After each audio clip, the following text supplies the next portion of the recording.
Hi again, Marvin Kilborn here, retired public school teacher. In my last video, I talked about my experiences with the Brownsboro Independent School District, where I had worked at Chandler Intermediate School up until about Christmas, and they transferred me over to the alternative education program. Never a good thing. The superintendent had later brought me a letter informing me that his plan was to not recommend my contract renewal to the school board. So that's basically the death knell of a teacher's contract. Normally when you get a letter like that, which seldom happens, usually they just tell you in person, which again, as I pointed out before, is illegal, but they still do it that way. One of the nice things about that, though, is on every student, every teacher contract, there's a question, have you ever been non-renewed at another school district? And you really don't want to have to put yes for that.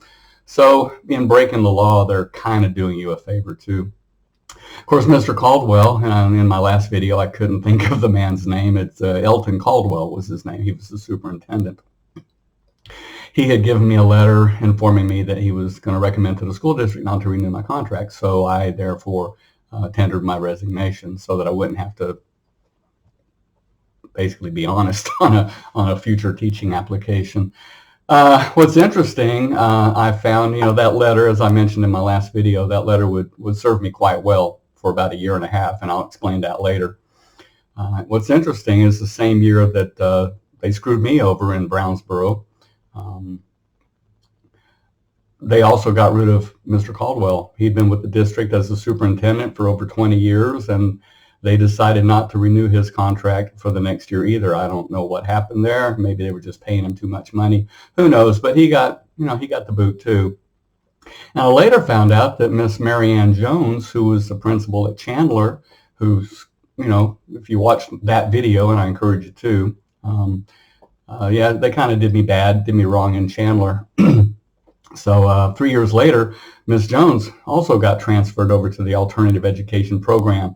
So I don't know what she did. Not sure she did anything, but I know for a contracted teacher or administrator to get transferred to the AEP program, it's never a good thing. So she must have pissed somebody off. So anyway, in any event, I think Caldwell and Jones both got what they were due. You don't screw people over. I just don't believe you get to screw people over and get away with it forever. I just don't believe that. Anyway, so I'm out of work. Turns out I pretty much picked a horrible time to be an unemployed teacher. Our governor at the time in Texas was Rick Perry, and he had cut or slashed the public education budget by $5 billion. That put a big hurt on a lot of districts in the state of Texas. And as a matter of fact, that summer, I didn't get one single call for an interview.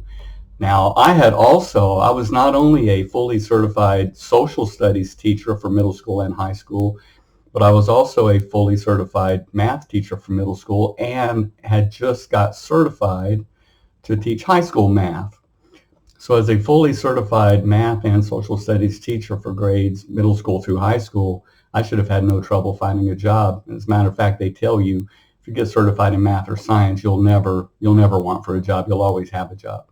And for the most part, that worked. But that period of time, Rick Perry had cut the education budget by $5 billion. So districts were having to find ways to save. And in some cases, they were just not hiring teachers, not filling positions, or for whatever the reason, I never got a call for an interview, which is really weird. But at the very end of the summer, now teachers go back to work typically the week before the kids come back. So the Friday before the teachers were to report back to work, Longview High School, the principal at Longview High School, called me. It was about 5-6 o'clock at night, asked me if I was still available. Yeah. So he said, can you come out, just come on out and meet with us for a little bit. We have a position we're trying to fill. It was an Algebra 1 position.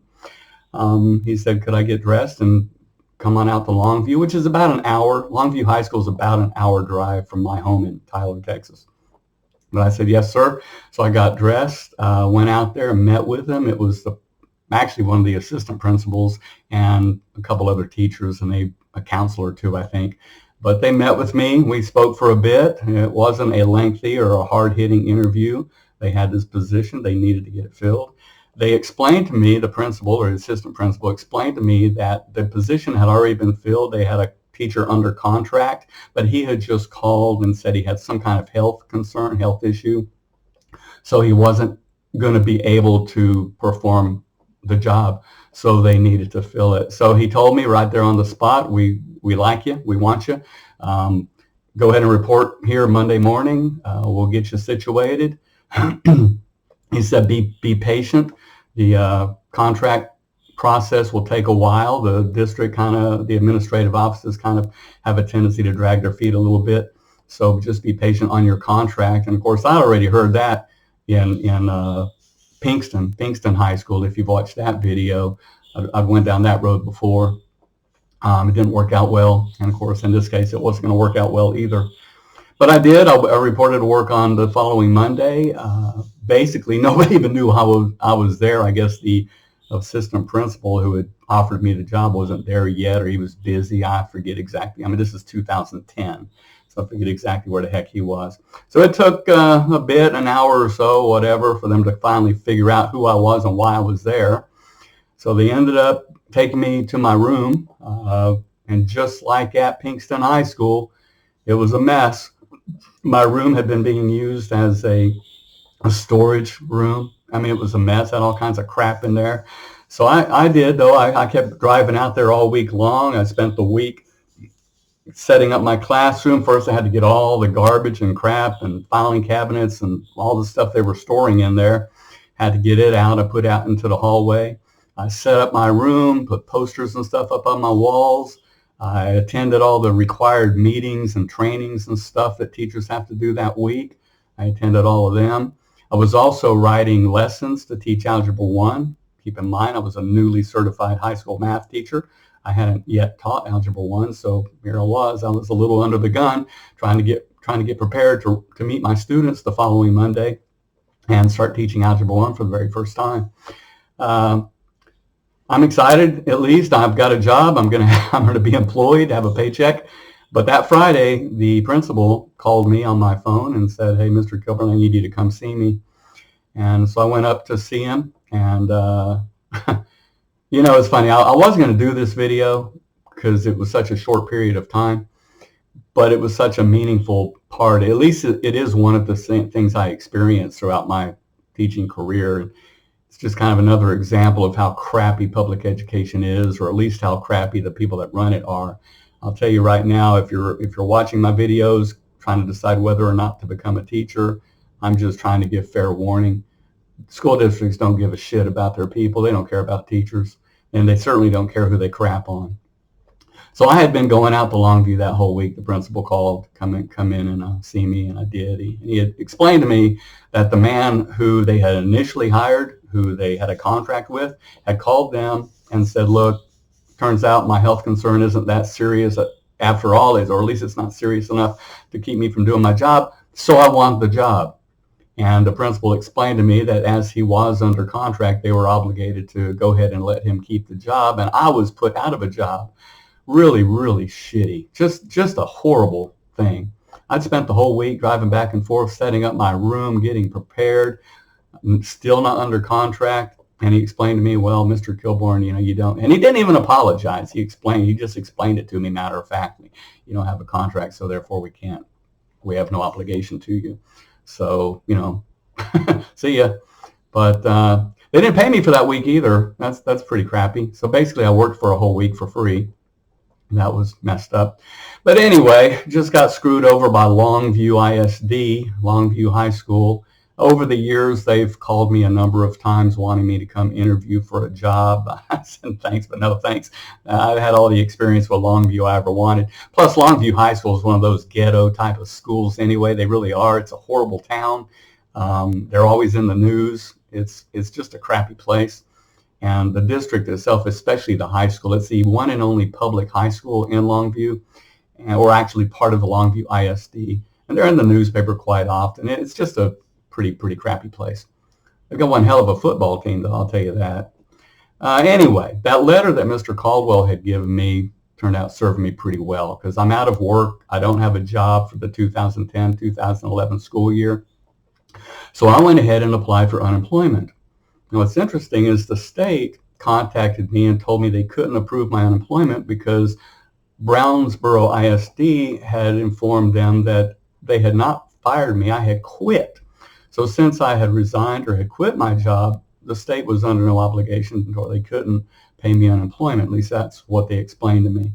Well, I asked the guy I spoke to with the state, I said, did the district inform you or did they tell you about the letter where I really didn't have a choice? They were not going to renew my contract. He said, no, they didn't tell us that. I said, well, so I faxed the state my letter about how Caldwell had told me that he was going to recommend to the board not to renew my contract. So just like that, the state approved my unemployment. That worked out real well. One of the funny things about that, I've always gotten a certain amount of satisfaction from that because Brownsboro screwed me over, just like Longview did, but Brownsboro screwing was a lot worse because, I mean, they had actually employed me and then just decided for whatever reason, hey man, we don't like you, so we're going to screw you over and get rid of you. But that's just how these school districts operate.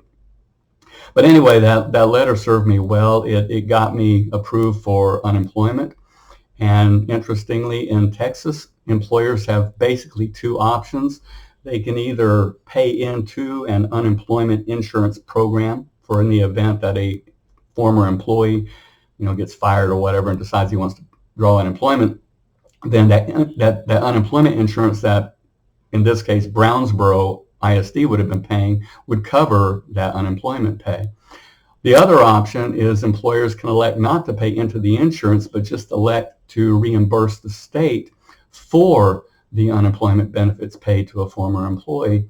Oddly enough, for whatever reason, Brownsboro had elected the second option. Their choice was in the event that any Brownsboro employee would end up drawing unemployment, then Brownsboro ISD would just reimburse the state for it. Not sure why an employer would want to do that, but what's funny is unemployment is not based on the year, that year you were employed. It's based on like the year or two before that. So in my case, I've been working for the Dallas Independent School District for a couple years. So the unemployment that I got was a whole lot more than it should have been if it had been based on Brownsboro pay. Matter of fact, it was so much, my unemployment being based on Dallas pay, it was almost as much as I'd been actually getting paid to teach for Brownsboro.